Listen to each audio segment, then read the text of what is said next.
Warahmatullahi wabarakatuh. Bismillah, walhamdulillah, wassalatu wassalamu ala rasulillah wa ala alihi wa sahbihi wa man wala.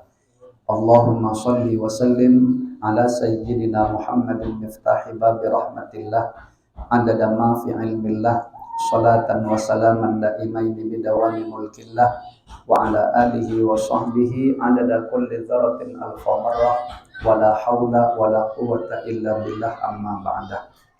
Para asatidz yang hadir yang sama-sama kita muliakan, para tetuha, para sesepuh, bapak-bapak, ibu-ibu, hadirin dan hadirat rahimakumullah.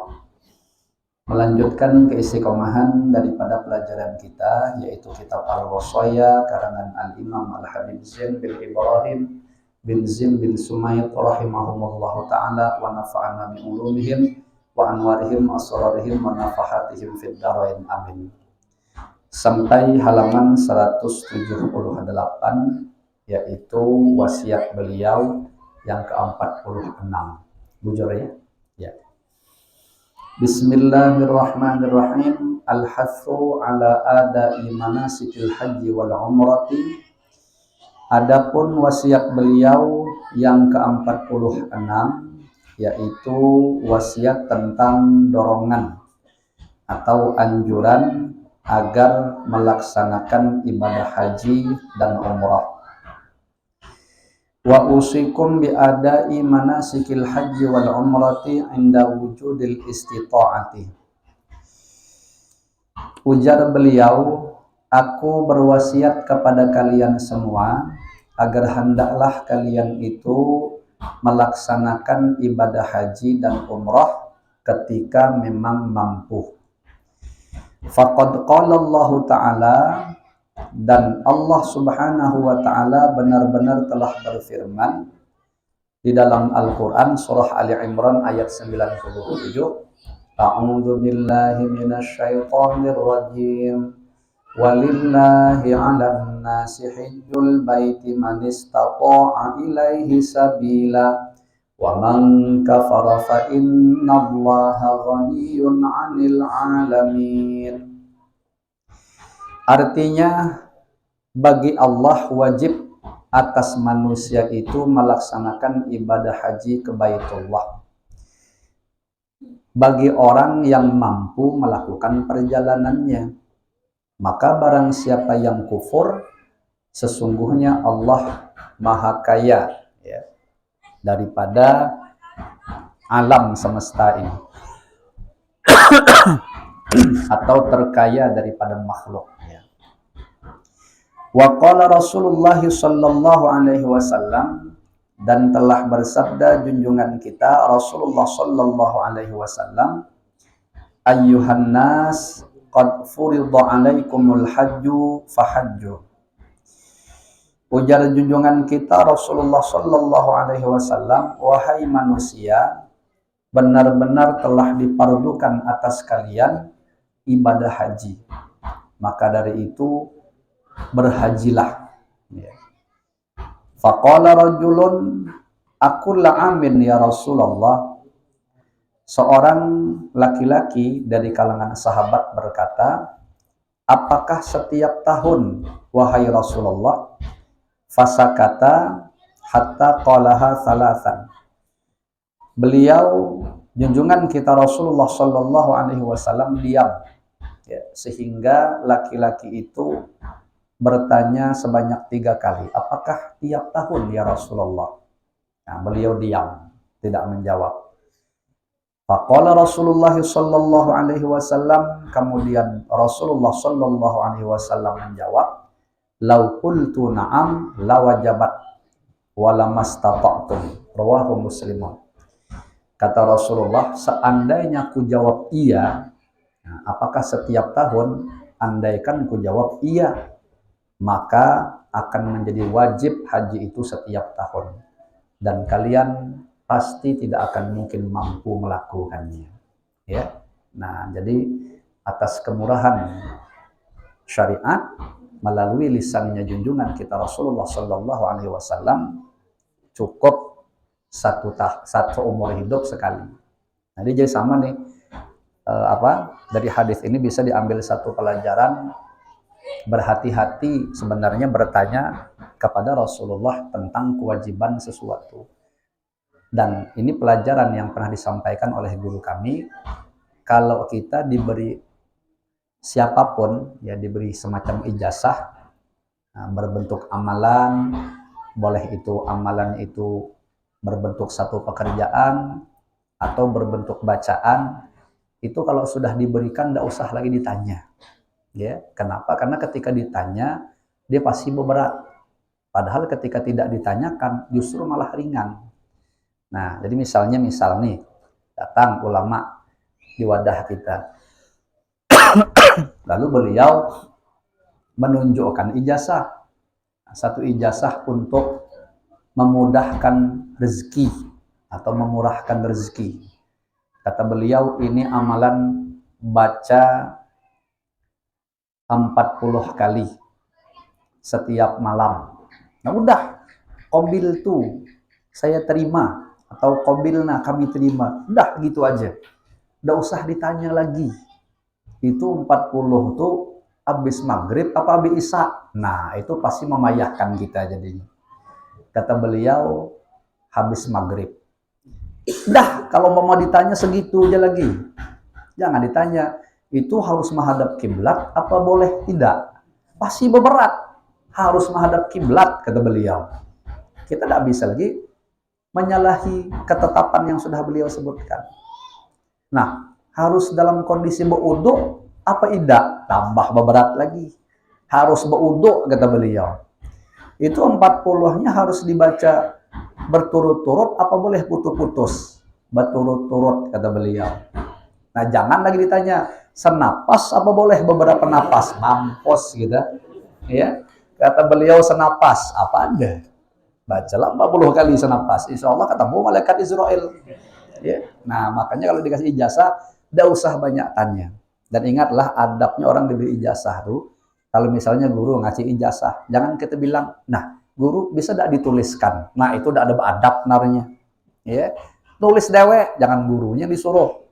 Ya, itu tidak ada adab.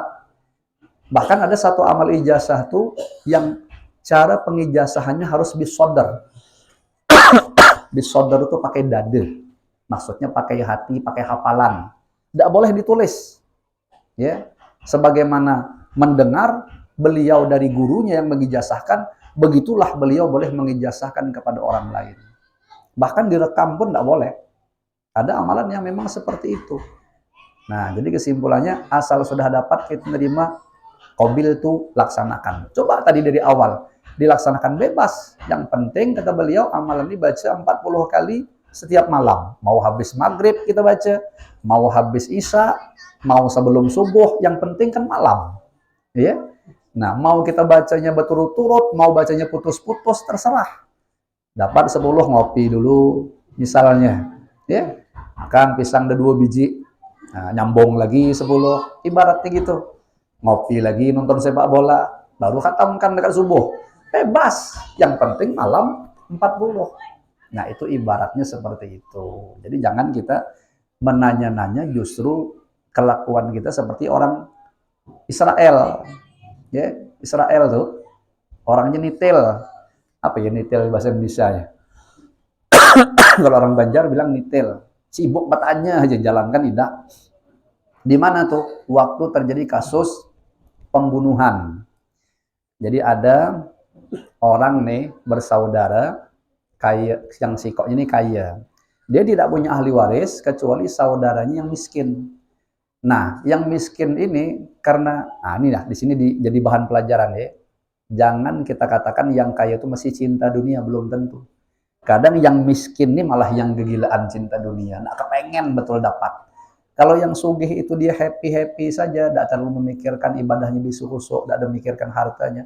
Justru dia zuhud namanya. Yang miskin itu yang tidak tapi banyak harta, tapi otaknya, pikirannya selalu senantiasa memikirkan duit. Selalu memikirkan harta. Itu malah pencinta dunia sejati. Ya, sampai terganggu-ganggu ibadahnya. Nah, saudara yang miskin ini kepengenan betul ngincar duit saudara yang kaya ini tadi. Cuman tak bisa-bisa, soalnya kan bisa didapat harus kalau saudara yang sugih itu meninggal. Jadi akhirnya saking kepengennya supaya cepat dibunuhnya tuh saudara yang sugih itu, biar cepat dapat warisan. Ya, padahal jelas kaidah fikih mengatakan man ta'ajjala bi syai'in atau man ajjala bi syai'in uqiba bihirmanin qabla awanihi uqiba bihirmanin. Siapa yang mempercepat sesuatu sebelum waktunya mesti akan terhalang dari mendapatkan sesuatu itu. Nah, akhirnya dibunuhnya deh saudara yang sugih, lalu dia ngakali. Ini kan jadinya di zaman Nabi Musa alaihissalam. Diakalinya mayatnya itu dibuangnya ke kampung sebelah malam-malam. Akhirnya apa yang terjadi? Riuh. Besoknya riuh orang geger. Kenapa geger? Ditemukan sesosok mayat. Saudara tadi Cece Idak lah. Akhirnya dia datang ke tempat kejadian itu, orang menemukan mayat itu. Langsung orang sekampungan itu dituduhnya. Ini saudara aku nih, kata dia. Ini pasti orang kampung sini yang bunuh. Mana ada, kata orang kampung kami bunuh. Lah buktinya mayatnya ditemukan di sini. Wah, bingung orang. Memang tidak ada saksi ya kan, kawan. Senyum, hak dia yang nimbai. Akhirnya orang kampung mengadukan kepada Nabi Musa alaihissalam, ya, tentang kejadian tersebut. Jadi kata Nabi Musa alaihissalam, coba tunggu sebentar, aku munajat kepada Allah Subhanahu wa taala. Kira-kira apa kira-kira jawaban dari Allah Subhanahu wa taala? Nah, ini saya tak hafal Quran, saya cek ayatnya dulu.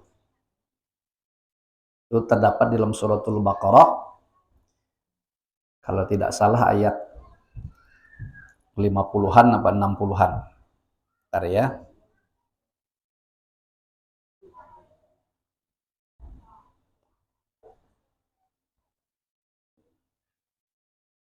Nah, ayat 67 nih kayaknya.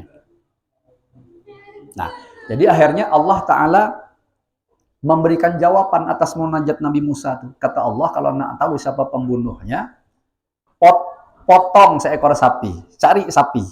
Ya. Itu disebut dengan anak sapi, makanya surah kedua daripada Al-Quran disebut suratul Baqarah. Ya, Baqarah itu maknanya sapi betina. Nah, itu pangkal ceritanya di situ.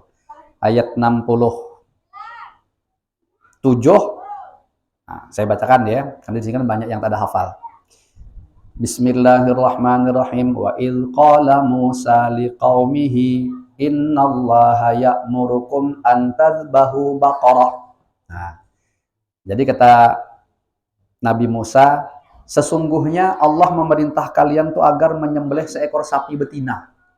Kalau nak tahu pembunuhnya siapa. Qalu atattakhiduna huzwa. Nah, mereka dikasih tahu macam itu malah berbilang sama Nabi Musa, apakah engkau ingin ya seakan-akan mentertawakan kami bersama gurau gitu. Kami nak minta membunuhnya siapa, nggak pula disuruh nyembelih sapi.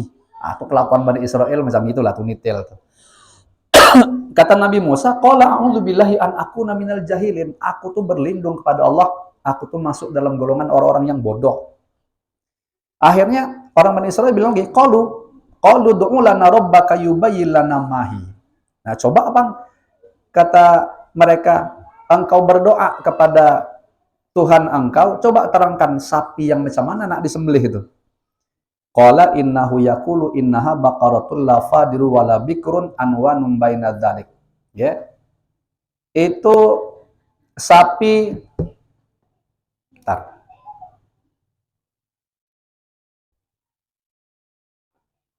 agak bermain internetnya.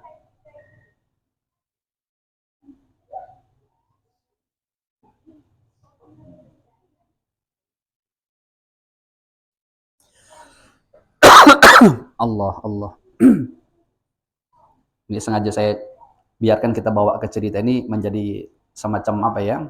Banyak pelajaran berharga di sini nanti akan kita dapatkan.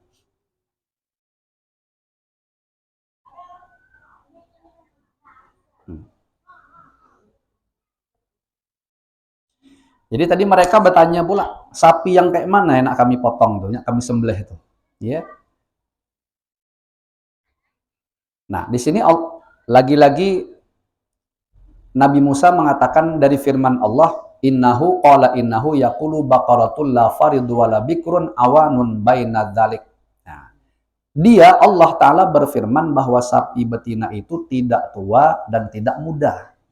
Nah, tidak tua, tidak muda, tetapi pertengahan antara itu. Faf'alu ma tu'marun. Maka kerjakanlah apa yang diperintahkan kepadamu. Kalau bahasa gitu agak kasar dikit, dah jangan banyak cincong. Laksanakannya udah. Ya. Nah, ternyata masih nitil. Qalu du'u lana rabbaka yubayyin lana ma launuha. Mereka berkata lagi, mohonkanlah kepada Tuhanmu untuk kami agar dia menjelaskan kepada kami apa warnanya. Bertanya warna pula. Coba kalau tadi sudah carinya sapi betina selesai. Ini nanya warna pula. Akhirnya qala innahu yaqulu innaha baqaratun safra'u faqi'ul launuha tasurrun nadhirin. Bapak ayah kan? Apa di sini disebut? Dia Nabi Musa menjawab, dia Allah berfirman bahwa sapi itu adalah sapi betina yang kuning tua warnanya, yang menyenangkan orang-orang yang memandangnya. Kuning tua itu kayak emas. Jadi tidak ada bahasa badannya tutul-tutul, itu ada dari ujung kepala sampai ujung kaki buntutnya itu kuning emas. Kalau tidak salah akhirnya sibuk orang Bani Israel nyari, ketemu cuman sikok. Sama yang punya itu, nah yang punya ini panjang pula riwayat cerita, tapi saya karena kita bukan mengisahkan itu yang punya sapi itu mau melego menjual sapi itu seharga emas yang bisa menutupi seluruh badan sapi. Mampus tidak jadinya.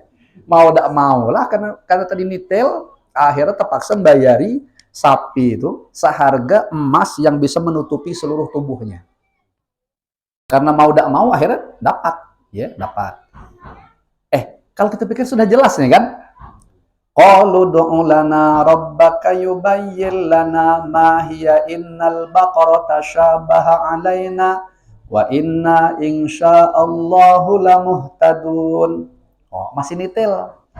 Mereka berkata, mohonkanlah kepada Tuhanmu agar agar dia menjelaskan kepada kami tentang sapi betina itu, karena sesungguhnya sapi itu belum jelas. La haula wala quwata illa billah. Belum jelas bagi kami katanya. Dan jika Allah menghendaki niscaya kami mendapatkan petunjuk. Qala innahu yaqulu innaha baqaratul la zalulun tuthirul arda wa la tasqil harsa musallamatul la syiyata fiha. Qalul ana ji'ta bil haqq fadzabahuha wa ma kadu yaf'alun. Dia Nabi Musa menjawab, dia Allah berfirman sapi itu adalah sapi betina yang belum pernah dipakai untuk membajak tanah dan tidak pula untuk mengairi tanaman. Sehat dan tanpa belang. Mereka berkata, sekarang barulah engkau menerangkan hal yang sebenarnya. Jadi tadi itu tidak dijelas rupanya masih. Ya. Lalu mereka menyembelihnya dan nyaris mereka tidak melaksanakan perintah itu. Artinya mereka hampir-hampir tidak mampu melaksanakannya. Nah, akhirnya dapat sapi disembelih. Apa yang terjadi?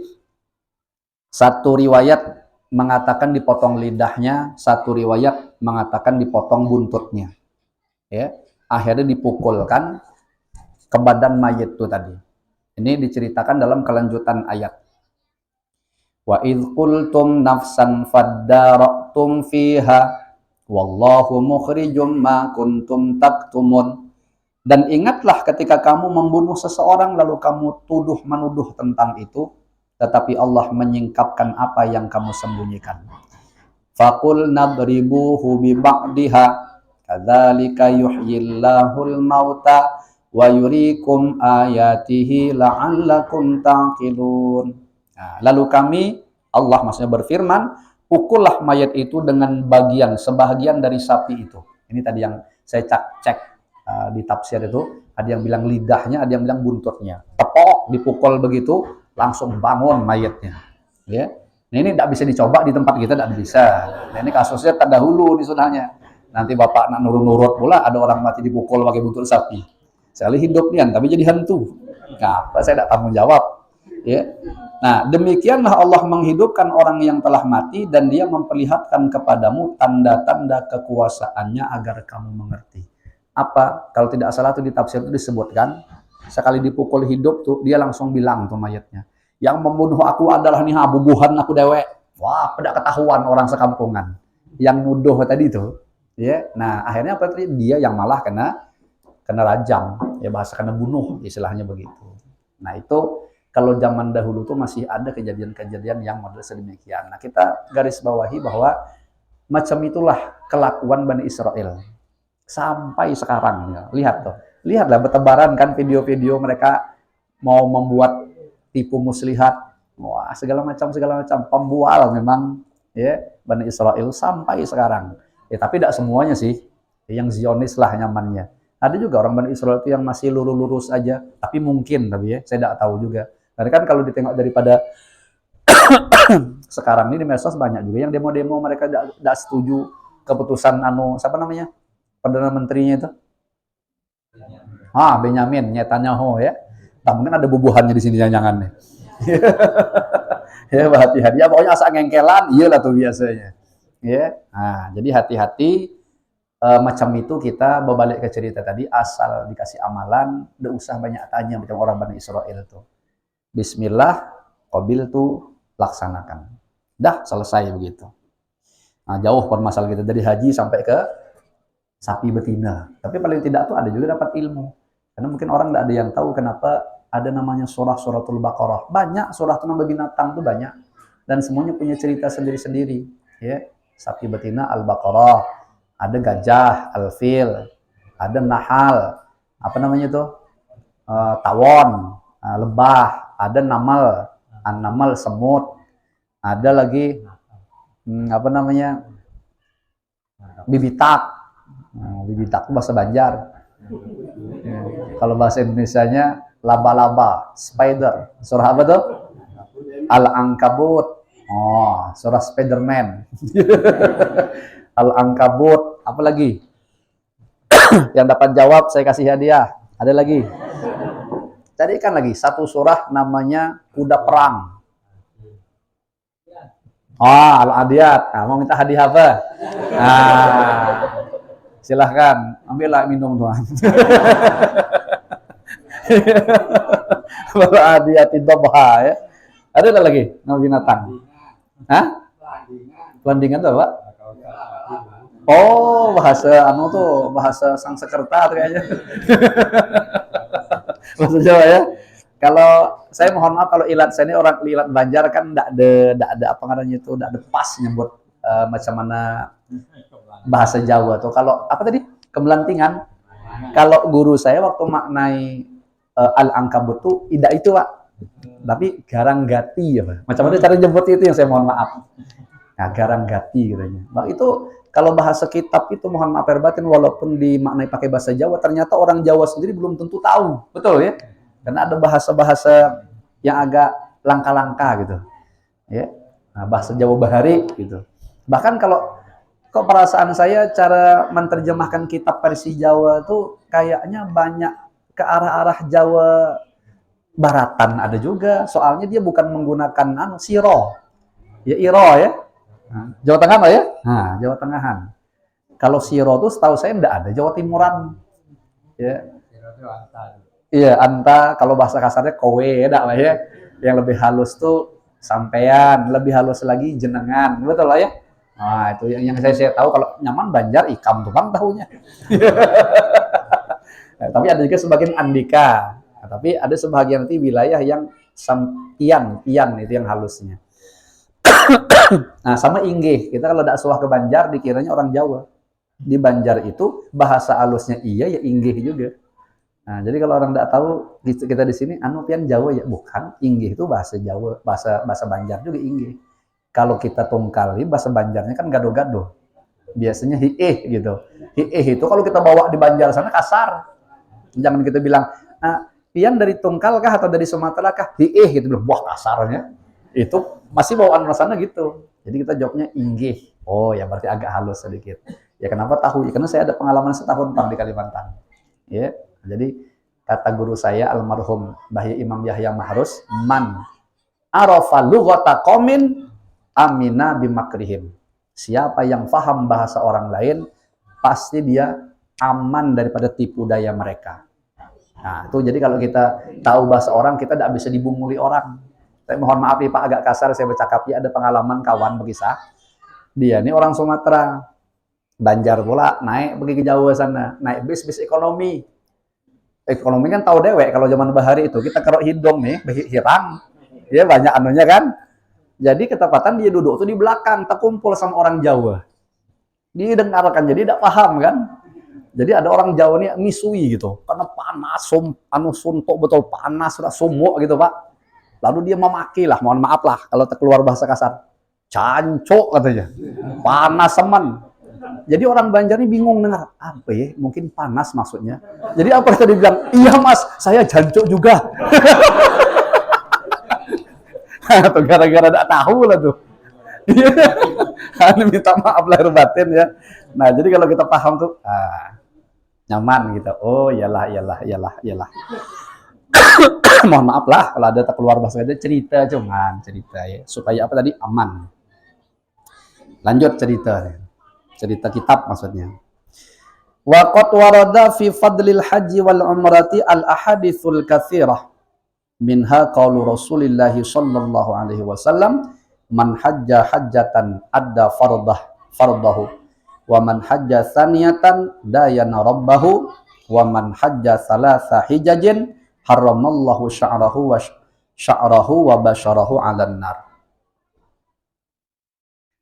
Benar-benar telah warid ini telah datang beberapa hadis yang banyak sekali di dalam menjelaskan keutamaan ibadah haji dan umrah. Nah, di antara hadis tersebut adalah sabdanya Rasulullah Sallallahu Alaihi Wasallam yang tadi sudah saya baca. Kalau diterjemahkan, kata Rasulullah, barang siapa yang melakukan ibadah haji sekali, berarti dia telah menunaikan kefarduannya. Nah, dan barang siapa yang mengerjakan haji 2 kali, maka berarti dia telah menghutangi Tuhannya. Dan barang siapa yang melakukan haji 3 kali, maka Allah akan haramkan rambut dan kulitnya dari api neraka. Nah, kila lalu dikatakan inna rajulan kutila. Ada seorang laki-laki dibunuh. Wa uqida alaihin naru tulal laili. Dan dihidupkan api atasnya sepanjang malam. Maksudnya itu dibakar, ya. Laki-laki ini tadi dibakar. Falam ta'mal fihi wa baqiya abyadul badan. Ternyata api itu sama sekali tidak bisa memakan jasadnya dan tetap tubuhnya itu putih, ya. Fasa'alu Sa'dunal khawlani andalik. Lalu orang-orang bertanya kepada Imam Sa'ad al-Khawlani tentang masalah itu. Faqala la'allahu hajja thalatha hijajin. Mungkin orang tuh waktu semasa hidupnya pernah melakukan ibadah haji 3 kali, dah? Qalu na'am. Akhirnya orang-orang berkata, iya betul. Nah, pas. Ya, kan tadi disebutkan siapa yang melakukan ibadah haji sebanyak 3 kali, maka dia akan diharamkan oleh Allah rambut atau bulu-bulu yang ada di tubuhnya sekaligus kulitnya daripada api neraka. Maksudnya tubuhnya akan dibebaskan daripada api neraka. Siapa di sini yang haji 3 kali? Saling pandang memandang gitu ya. Kalau yang satu pun mungkin sedikit juga, masih tak kamu dilihatnya tak? Ya, kalau yang satu mungkin banyak lah ya, tapi kalau 3 kali itu luar biasa. Ya, kalau bisa, kalau sekarang banyak kita nunggunya. Setahu saya kalau kita berangkat haji boleh nyetor lagi nunggu 10 tahun. Ya betul ya? Nah, nunggu 10 tahun. Kecuali belum pergi. Boleh nyetornya beberapa kali. Ya kayak kasus saya, macam kasus saya 2014 saya setor, saya belum berangkat. Tahun 2020 saya setor lagi. Jadi saya itu nunggu 2 haji sebenarnya. Haji pertama aja belum berangkat. Nah, nanti kalau sesuai jadwal 2028. Nah, karena ada kasus Covid nih terhalang 2 tahun, mungkin kira-kira kalau dia normal 2030. Insya Allah bihaulillah wa quwwati. Kalau berangkat, kalau cukup umur. Nah yang haji kedua kalau tidak salah 2041, 445 tuh. Wah itu entah lebih sadis lagi, entah sampai entah tidak ke situ. Ya, saya tidak peduli, yang penting setor dulu. Makanya hati-hati Bapak dan Ibu, kira-kira memang punya duit, dapat ngambil satu porsi, baru sekarang 25 ya. Kira-kira gitu ya, 25, 26, anukan aja, setorkan aja. Ya, setorkan, nggak usah dibisnis-bisniskan. Nah, nanti aja laku bisniskan kalau beruntung baru, pokoknya luput lalu lah tuh biasanya. Ya, nah kalau dia sudah, dan ingat, andaikan benar-benar sudah ada, kita punya duit nih kadar 25 juta ke atas, dapat satu porsi, nggak kita setorkan, bahaya tuh. Meninggal kita, jelas status kita hutang. Ya, status kita hutang. Nah, jadi bahaya itu. Jadi kalau bisa setorkan. Kemudian wa qala Rasulullah sallallahu alaihi wasallam, al-umratu ilal umrati kafaratu ma bainahuma wal hajjul mabruru laisa lahu jazaa'un illal jannah. Rawahu Ibnu Majah. Ujar junjungan kita Rasulullah sallallahu alaihi wasallam, umroh ke umroh yang lain itu adalah kafarah, ya, pelebur dosa di antara keduanya. Makanya orang bisa aja satu haji itu beberapa kali umroh. Atau bahkan kalau dia memang berduit, tahun ini umroh, besok tahun depan berangkat lagi. Ya terserah kalau memang ibaratnya itu dia memang berduit dan dia mampu. Tapi kalau saya lebih menyarankan, kalau bisa sekali haji, sekali umroh sudah cukup, alhamdulillah. Nah, coba periksai keluarga kita. Ya, keluarga kita, ya mungkin ibaratnya tuh keponaan atau siapa bubuhan-bubuhan yang dekat itu, kali-kali aja mereka termasuk orang-orang yang ekonominya menengah bahkan lemah gitu. Nah, sehingga ada anak-anaknya itu keponaan kita yang keteteran urusan pendidikan, terutama dalam urusan agamanya. Nah, daripada duitnya kita bikinkan umroh yang hukumnya cuma sunnah aja, yang kedua, ketiga segala macam tuh, lebih bagus dibuat ongkos untuk memondokkan bubuhan kita, keponaan kita. Nah, berapa nih? Misalnya sekarang 30 atau 35 juta, kasih ke dia. Nih, ada untuk kau mondok nih berapa tahun kau dapat menghabiskan secara normal. Kalau 35 juta, insya Allah kalau 3 tahun, insya Allah dapat. Ya tentu dengan 3 tahun itu dia tahu baca suratul Fatihah, tahu cara berwudu, tahu baca Quran, itu malah awet. Ya, lebih besar lagi pahalanya. Nah, seakan-akan gitu. Sebenarnya saya ada satu cerita nih, nengok jam sudah hampir habis. Tak jadilah. Ya. Insya Allah kalau ingat pada pertemuan yang akan datang saya ceritakan. Insya Allah kalau ingat, mudahan lupa. Jadi saya ada tanggungan gitu kan. Nah. Wa qala sallallahu alaihi wasallam, tabi'u bainal haji wal umrati fa innal mutaba'ata bainahuma tanfil faqra wad dhunuba kama yang kiru khabathal hadid. Ujar junjungan kita Rasulullah sallallahu alaihi wasallam lagi, iringilah antara haji dan umrah tuh. Artinya habis haji kalau bisa cepat umrah. Tapi insya Allah orang memang biasa seperti itu. Kalau haji dulu umrah kan haji ifrad, nah beda. Ada yang bilang furoda, ya. Nah, kalau umrah dulu baru haji tamattu dah. Nah, kalau serompak antara haji dan umrah qiran, ya. Kenapa cepat diiringi antara haji dan umrah ini? Fa innal mutaba'ata bainahuma tanfil faqra. Karena apa? Mengikut sertakan atau mengiringi haji tadi dengan umrah itu bisa bermanfaat menghilangkan kepakiran. Oh, jadi rupanya kita, nah itu tadi, jangan takut duit disetorkan ke haji, lalu kemudian kita, wah nanti payah nih, tidak lah, insya Allah, bismillahirrahmanirrahim. Nah, dia saya dewek, buktinya memang, itu ada kejadian loh Pak, waktu saya setoran dulu, saya tuh kalau dewean, sebenarnya sudah duluan, sebelum tahun 2014 sudah bisa setor. Tapi sengaja saya tunda sedikit untuk menyempurnakan punya istri saya. Karena banyak masukan kalau nyetor dewean enggak ada pakai pasangan tuh enggak ada nyaman. Jadi saya kejar target gitu. Itu saya nabung kalau enggak salah kapan ya? Pokoknya sebelum 2014 itu. Enggak sampai 2 tahun enggak Pak tuh. Kita kejar 50 juta tuh. Nah, jadi waktu tuh kami berunding 2 laki bini. Cuman Bang katanya orang banyak hajian dah guru-guru, waktu itu saya masih diam di Bakiyat di Pondok Al-Baqiyah Sholihat. Iya juga deh kita kalau nak nengok duit sekarang nih nak tunggu 50 juta kapan terkumpulnya model potongan kita. Kalau macam mana kalau kita nabung aja Bang, kata istri saya. Ingat betul saya mau sambil tidur-tiduran tuh. Nah, itulah untungnya kalau begini sambil tidur-tiduran bisa musyawarah. Nah, atau ngot guru-guru ini makasih kasihan betul kan. Nah, musyawarah dengan siapa? Setelah Ustaz Idin ngikop Ustaz Irul tuh. Kita kapan mau gaji gitu. Nah, jadi berjanjilah saya tuh 2 laki bini 10.000 sehari. Coba Bapak hitung pakai hitungan normal. Kalau 10.000 sehari, 10 hari 100.000.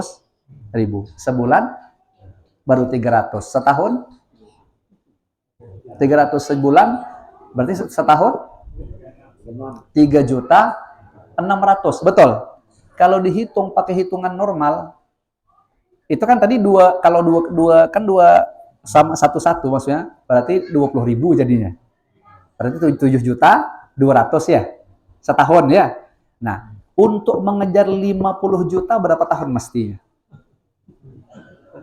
7.200.000. Betul, 7.200.000. Setahun. Untuk ngejar ke 50 juta 7 kali 7 49 ya.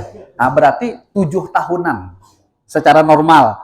Ternyata alhamdulillah tidak sampai 2 tahun.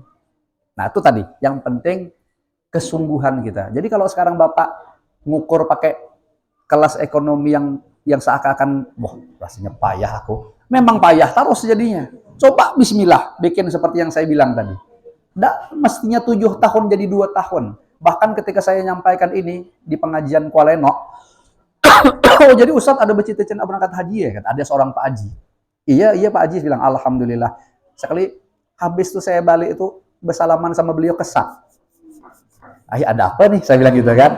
Nah, anu Ustadz sekedar membantulah untuk melancarkan haji. Iyalah, nggak mungkin saya tengok di situ kan. Sekali pas sudah di rumah kok lain duit nih. Ternyata dolar. Ya, $100 dikasihnya. Wah, coba bayangkan. Tapi ini jangan berharap ya. Nah, maksud saya cuma pengen membawai kepada semuanya. Ini nih kisahnya kewajiban kita nih lakukan. Insya Allah bihaulillah waktu dilancarkan oleh Allah Ta'ala. Itu tadi yang mestinya 7 tahun, jadi cuma 2 tahunan kurang. Ada satu cerita sebenarnya, ingatlah saya pertemuan yang akan datang.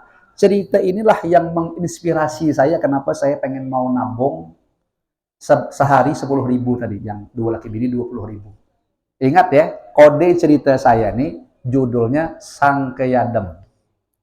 Nah, ada yang tahu cerita tuh paham tuh. Jadi nanti ingat, Ustadz bilang, Sang Keyadem. Ah, saya ceritakan cerita tuh. Kalau sekarang ceritanya panjang betul nanti. Nah, insya Allah karena waktunya sudah pas. Wallahu alam bisawab.